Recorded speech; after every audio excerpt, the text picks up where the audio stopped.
Hello बच्चों, let's read out the question first.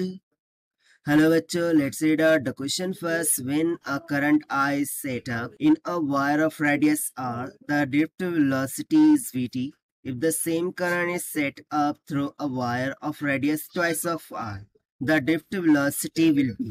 So basically यहाँ पर बोल क्या रहा है कि करंट I है, उसको वायर में से फ्लो होता है जिसका रेडियस है स्मॉल r, और उसकी ड्रिफ्ट वेलोसिटी हो जाती है वीडी, यानी कि ड्रिफ्ट वेलोसिटी ऑफ इलेक्ट्रॉन। ठीक है, सो यदि मैं अब रेडियस को ट्वाइस ऑफ आर कर दूं, सो ड्रिफ्ट वेलोसिटी पर क्या इफेक्ट पड़ेगा वो हमें यहाँ पर बताना है। तो चलिए स्टार्ट करते हैं हम सॉल्यूशन से, but before of its let's talk about the key concept which we are going to use here for this question.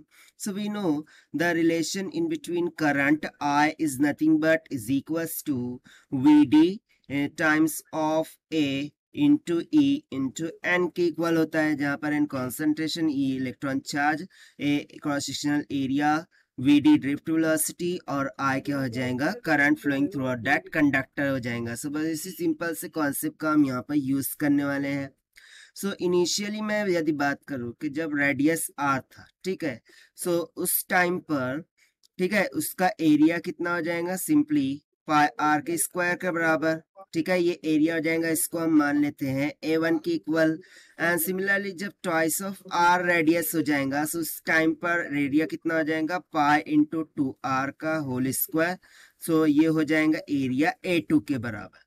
ठीक है, सो बेसिकली यही कंसेप्ट हमें यहाँ पर यूज करना है। सो देखिए, मैं यदि यहाँ से देखिए, जो करंट होता है ये तो कांस्टेंट होता है, this does not going to change ये at steady state. So current तो कांस्टेंट रहेगा।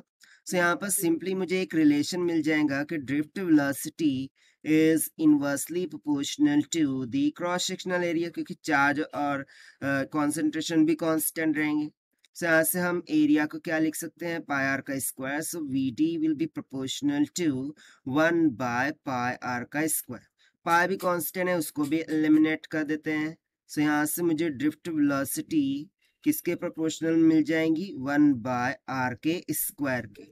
ठीक है, सो इसको हम मान लेते हैं equation number first.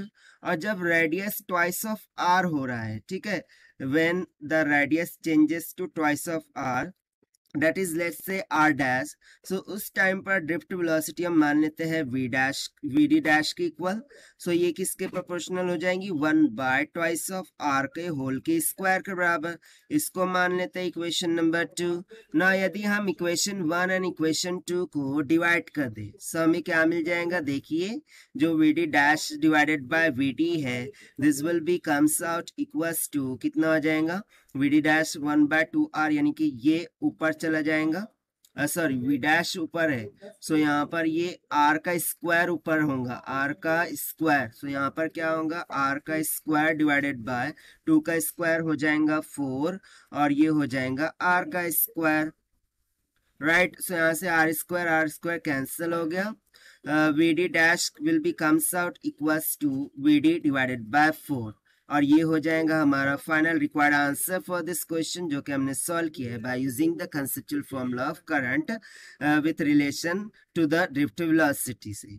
Now let us take the option. So जो ऑप्शन डी है, this will become correct. That means कि जब रेडियस ट्वाइस ऑफ आर होगा, तो ड्रिफ्ट वेलोसिटी 1/4 से रिड्यूस हो जाएंगी। So this is the required solution. I hope you understood well. Best of luck. Thank you.